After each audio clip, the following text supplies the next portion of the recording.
Huh, got a decent amount of clutch dust on there. So I wonder if I'm doing right by this guy, you know what I mean?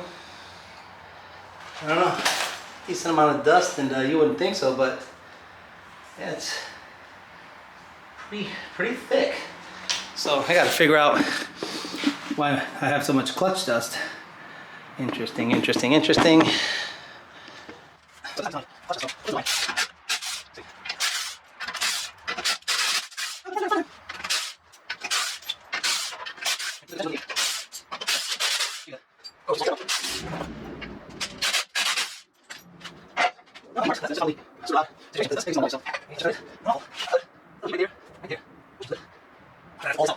To get the motor up on the stand, because, well, technically, do I?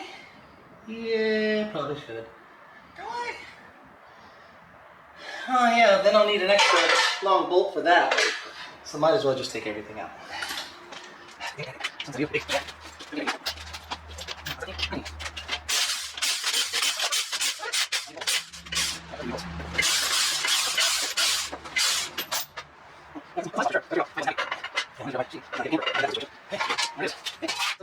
Okay, good morning, good morning. In my never-ending quest of trying to get this motor apart, I went to good old trusty Harbor Freight and got a ridiculously oversized engine stand. The reason I got this one, it was, believe it or not, on sale. If you become a member to their whatever club, I saved like $40. The other one was about $20 difference, the 1,000-pound versus this one, and it's collapsible. So because it's collapsible, I might be able to squeeze it in this garage that has 10 pounds of shit in a 5-pound bag. So that's the goal today, is to take the motor apart, assemble this obviously, take the motor apart. I even had to get hardware because I didn't know what, I think it's M10 by 1.5, the bell housing bolts, but all right, this is what you got to do. This is why I was dreading having to do all this, because I have to spend the money on tools and time, blah, blah, blah. But I got this week off, so might as well mess with it. I did play with the X-Max a little bit. So those of you that are members of the channel, you saw me mess around with it nearby. But anyway, enough of that. Let's get this built. Well, that wasn't a whole bunch of fun, but it's built. Looks to be pretty stout. It's collapsible, so it's nice that it doesn't have those legs sticking out. I might be able to put a big pan in front of it for the water and all that stuff that falls off of it. So now I got to do a whole bunch of stuff. I got to move this car out of here.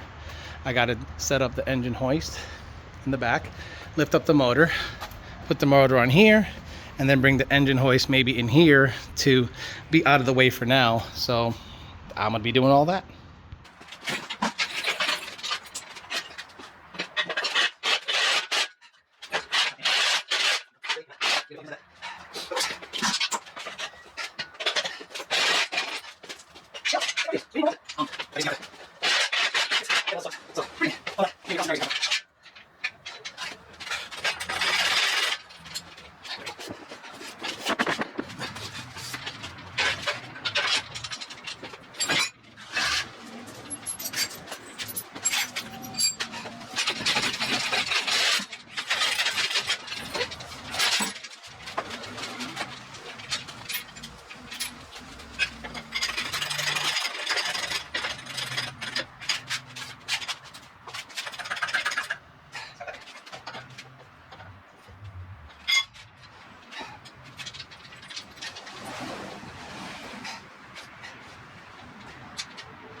Okay, it's on the engine stand, but I'll be honest with you guys, I have zero confidence in this engine stand. So what I'm gonna do is I'm gonna keep the cart under it at all times at about, I don't know, yay. So if it decides to fall a foot or so, something will catch it, not a foot, but say a couple of inches, it'll catch it. But this is just me being super redundant about stuff, because in many situations when I was rigging, a lot of stuff would fail, and if I have the option to bolster it up with a table and roll them all at the same time, I'm good. So I'm gonna make sure I have redundancy, because I genuinely don't trust the situation. But everything else is good. The way it sits right now, I'm really happy the way it sits with the table. Without the table, you won't catch me dead trying to take this motor apart. I just obviously it's Harbor Freight stuff, so you have to take it with a grain of salt. Okay, I guess I'm gonna start taking the front cover off. I have a balancer puller that Jake let me borrow. I'm gonna go ahead, set up the camera, and get started on that.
For those of you that didn't know, the reluctor wheel on GT500s is in the front. So, you know, your crank sensor is on the cover. So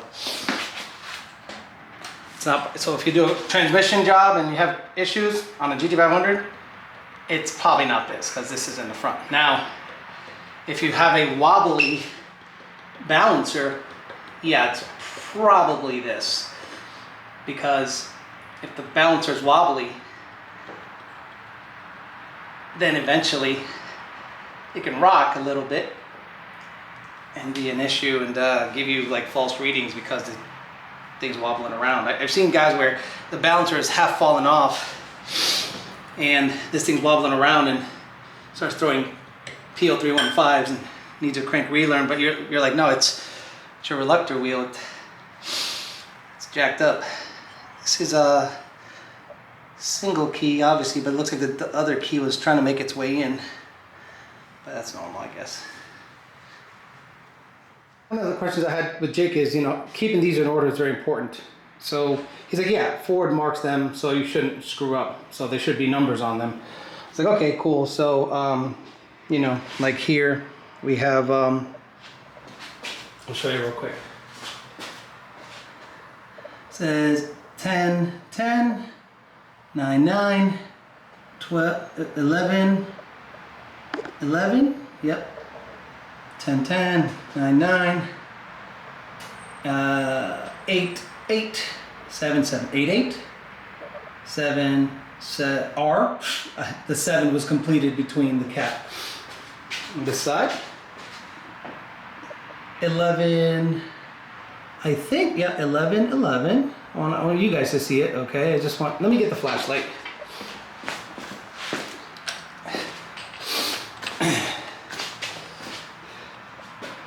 So we got 11, 11, 9, 10,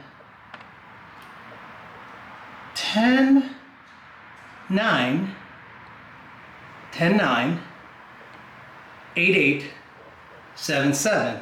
So like 9, 10, 10, 9. Interesting. For my reference, they reference the driver's side as left. So L, left, left. Somewhere there's an L. There's a shitty L. There's another L. Shit, let me go like this. Where is it? There you go, see, L, L. So everything on this side is marked L, everything on this side is marked right. I'm sure they're referencing it from this point of view, left and right, not from this point of view, left and right. So making sure that when it all goes back together, and I'm taking this video mostly for myself, that L, R is how they're referencing it.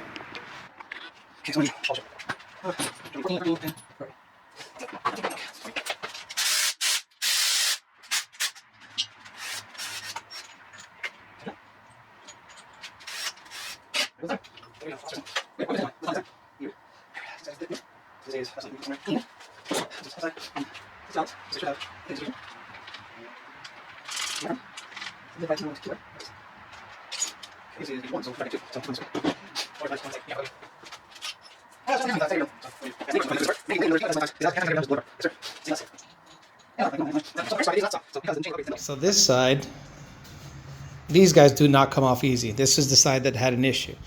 This side slid right off. According to Jake, that's how they're supposed to act. They just slide right off. Well, this side is not sliding right off. So I need to figure out why this side is not sliding right off. These slid right off. So the cam gears came off. A lot of tapping. So this is about, you know, obviously the fitment was super tight. This is the bank 1 side. Bank 2. Look at this guy. It has seen some stuff. You know, call me crazy. Call me crazy. But you know, when it looks like this,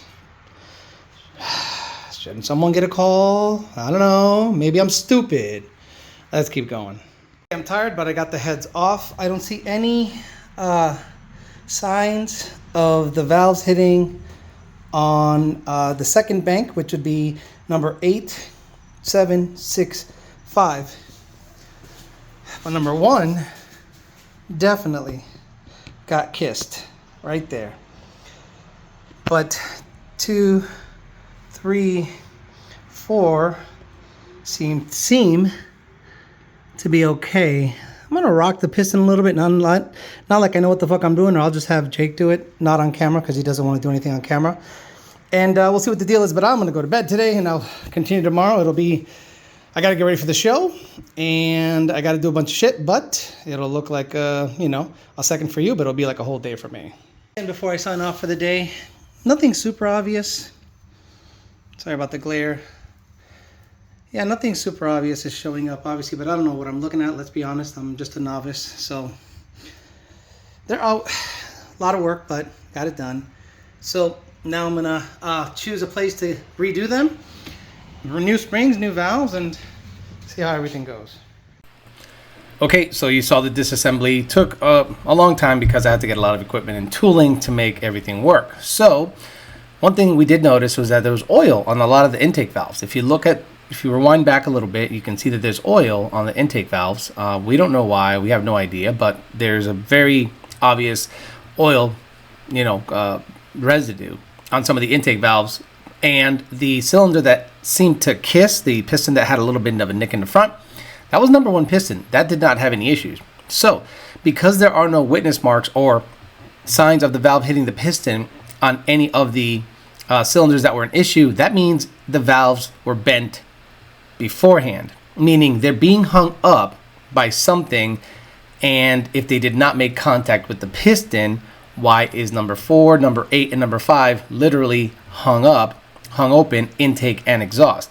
So who knows, but the heads are going to get sent out. You're going to get fresh valves, fresh springs, and if it needs a complete valve job, I'll go ahead and do so. I'm going to talk to some people to get it done.